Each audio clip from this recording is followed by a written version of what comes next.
یہ واقعہ شام میں پیش آیا جسے ایک درزی کے مالک نے بیان کیا ہے۔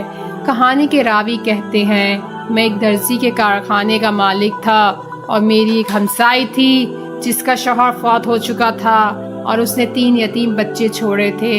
ایک دن وہ میرے کارخانے میں آئی اور کہنے لگی، اے فلاں، میرے پاس ایک سلائی مشین ہے جس پر میرا شوہر کام کرتا تھا اور ہم اس پر کام کرنا نہیں جانتے۔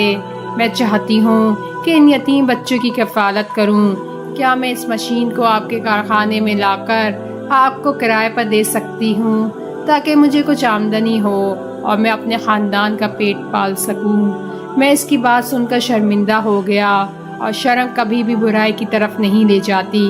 میں نے کہا، بہن بالکل، آپ اسے میرے پاس بھیج دیں۔ جب وہ مشین لائی تو میں نے دیکھا کہ وہ بہت پرانا ماڈل ہے اور کسی کام کا نہیں تھا، لیکن میں اس عورت کا دل نہیں توڑنا چاہتا تھا۔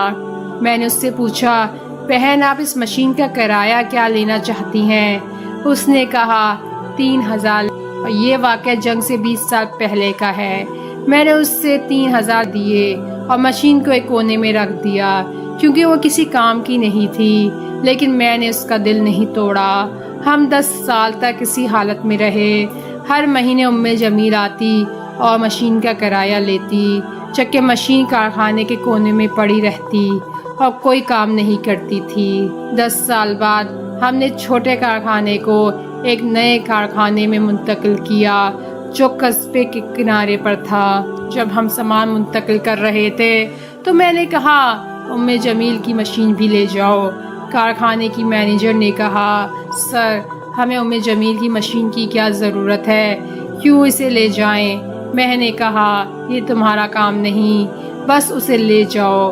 دن اور سال گزرتے گئے، پھر جنگ شروع ہو گئی اور خدا کی قسم اس علاقے میں سب کچھ تباہ ہو گیا سوائے میرے کارخانے کے۔ جنگ کی وجہ سے جمیل سے رابطہ منقطع ہو گیا۔ ہم نے بہت کوشش کی مگر اس کا کوئی پتہ نہیں چلا۔ ہر بار جب ہم اس کے نمبر پر فون کرتے تو وہ بند ہوتا۔ میرے کارخانے کی مینیجر مجھے چھوڑ کر یورپ چلی گئی۔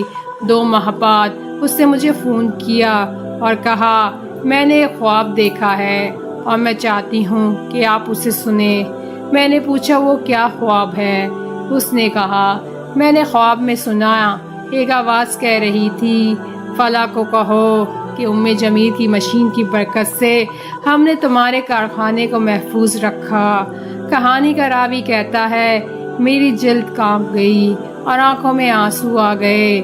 میں نے کہا، الحمدللہ، اور خدا کی قسم میرے کارخانے سے ایک سوئی بھی غائب نہیں ہوئی، حالانکہ اس علاقے میں سب کچھ تباہ ہو گیا تھا۔ اس کہانی کو شیئر ضرور کریں کیونکہ ہمارے معاشرے میں کئی جمیل بے سہارا اور بے آسرا ہیں۔ ہو سکتا ہے آپ کا ایک شیئر کسی کی زندگی سدھارنے میں اہم کردار ادا کرے۔ نیکی کے کام خدا کے عذاب سے بچاتے ہیں۔